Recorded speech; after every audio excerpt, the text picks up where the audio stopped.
Honorable Election Commissioner Dr. Sukhbir Singh Sandhu ji, Honorable Election Commissioner Dr. Vivek Joshi जी, चुनाव आयोग के वरिष्ठ अधिकारीगण और मीडिया के मेरे दोस्तों,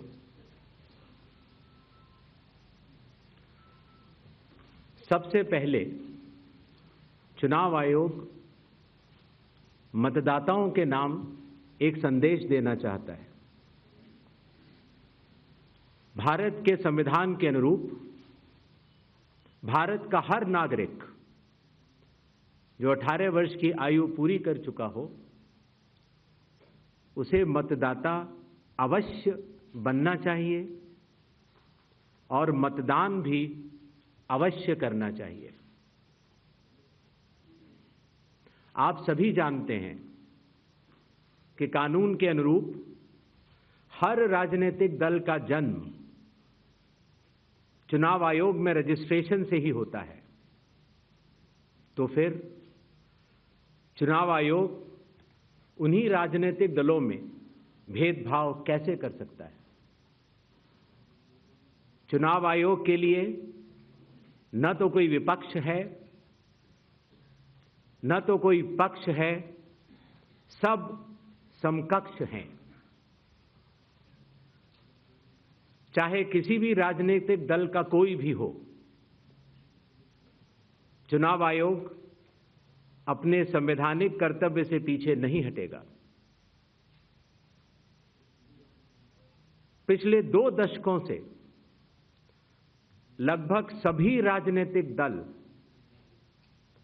मतदाता सूची में त्रुटियों के सुधार के लिए मांग करते रहे हैं और इसी मांग को पूरा करने के लिए ही चुनाव आयोग ने गहन पुनरीक्षण अर्थात स्पेशल इंटेंसिव रिवीजन SIR की शुरुआत बिहार से की है।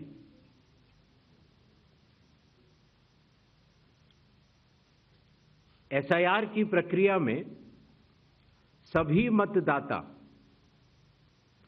बूथ लेवल ऑफिसर्स और सभी राजनीतिक दलों द्वारा नामित 1.6 लाख BLAs ने मिलकर एक प्रारूप सूची तैयार की है। इस प्रारूप सूची की एक कॉपी आप सभी लोगों को दी गई है, जिसमें कि हर बूथ में जब ये प्रारूप सूची तैयार की जा रही थी तो सभी राजनीतिक दलों के बूथ लेवल एजेंट्स ने उसे हस्ताक्षर के साथ भी सत्यापित किया है। इस प्रारूप सूची में त्रुटियां हटाने के लिए एक बार फिर निर्धारित समय परिधि में सभी मतदाता और राजनीतिक दल मिलकर अपना बहुमूल्य योगदान दे रहे हैं। विगत आंकड़ों के अनुसार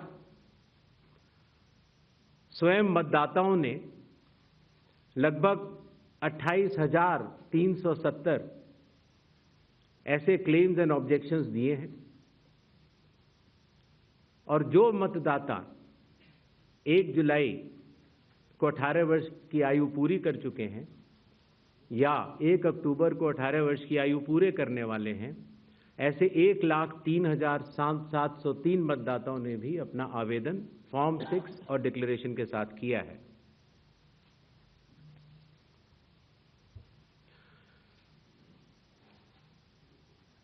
और इन क्लेम्स एंड ऑब्जेक्शंस के लिए, इन त्रुटियों को हटाने के लिए बिहार के SIR में 1 अगस्त से 1 सितंबर का समय निर्धारित है। अभी भी 15 दिन का समय बाकी है। चुनाव आयोग सभी राजनीतिक दलों को उनके द्वारा नामित बूथ लेवल एजेंट्स को,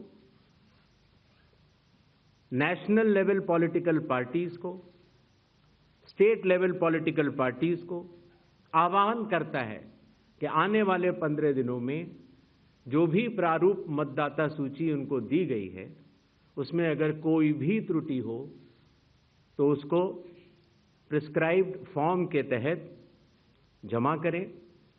चुनाव आयोग के दरवाजे हमेशा सबके लिए समान रूप से खुले हुए हैं। जमीनी स्तर पर सभी मतदाता, सभी राजनीतिक दल और सभी बूथ लेवल ऑफिसर्स मिलकर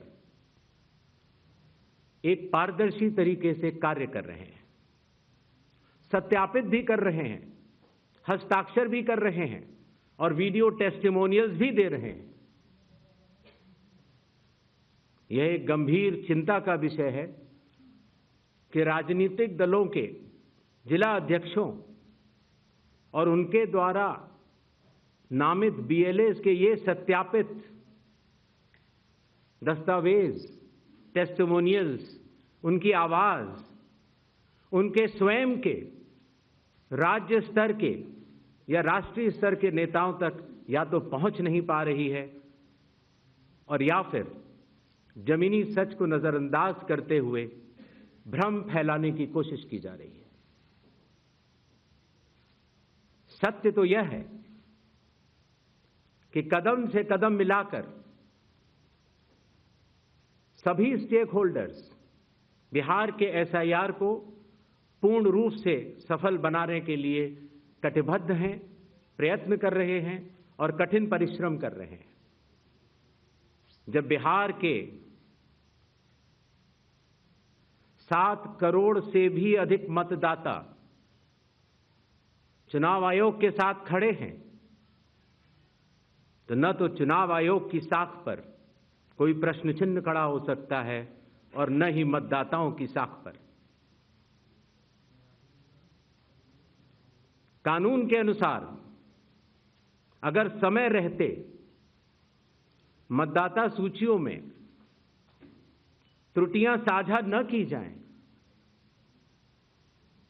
मतदाता द्वारा अपना प्रत्याशी चुनने के 45 डेज के भीतर माननीय उच्च न्यायालय में चुनाव याचिका दायर न की जाए और फिर वोट चोरी जैसे गलत शब्दों का इस्तेमाल करके जनता को गुमराह करने का असफल प्रयास किया जाए तो यह भारत के संविधान का अपमान नहीं तो और क्या है। जहां तक कि मशीन रीडेबल मतदाता सूची का सवाल है, माननीय सुप्रीम कोर्ट 2019 में ही कह चुका है कि यह मतदाता की निजता का हनन हो सकता है। Voter privacy can be breached. हमने कुछ दिन पहले देखा कि कई मतदाताओं की फोटो उनकी अनुमति के बिना मीडिया के समक्ष रखी गई, उनके ऊपर आरोप लगाए गए, उनका इस्तेमाल किया गया। क्या अपनी माताओं, बहुओं, बेटियों सहित किसी भी मतदाता की सीसीटीवी वीडियो चुनाव आयोग को साझा करनी चाहिए क्या? मतदाता सूची में जिसका नाम होता है वही अपने प्रत्याशी को चयनित करने के लिए वोट डालता है। लोकसभा के चुनाव की प्रक्रिया में 1 करोड़ से भी अधिक कर्मचारी, 10 लाख से भी अधिक बूथ लेवल एजेंट्स, 20 लाख से भी अधिक प्रत्याशियों के पोलिंग एजेंट्स चुनाव के लिए कार्य करते हैं। इतने सारे लोगों के समक्ष इतनी पारदर्शी प्रक्रिया में क्या कोई भी मतदाता वोट की चोरी कर सकता है? कुछ मतदाताओं द्वारा दोहरे मतदान के आरोप लगाए गए। सबूत मांगने पर जवाब नहीं मिला। ऐसे मिथ्या आरोपों से न तो चुनाव आयोग डरता है और न ही कोई मतदाता। जब चुनाव आयोग के कंधे पर बंदूक रखकर भारत के मतदाताओं को निशाना बनाकर राजनीति की जा रही हो, तो आज चुनाव आयोग सबको स्पष्ट करना चाहता है कि चुनाव आयोग निडरता के साथ सभी गरीब, अमीर, बुजुर्ग, महिला, युवा सहित सभी वर्गों और सभी धर्मों के मतदाताओं के साथ बिना किसी भेदभाव के चट्टान की तरह खड़ा था, खड़ा है और खड़ा रहेगा। जय हिंद, जय भारत।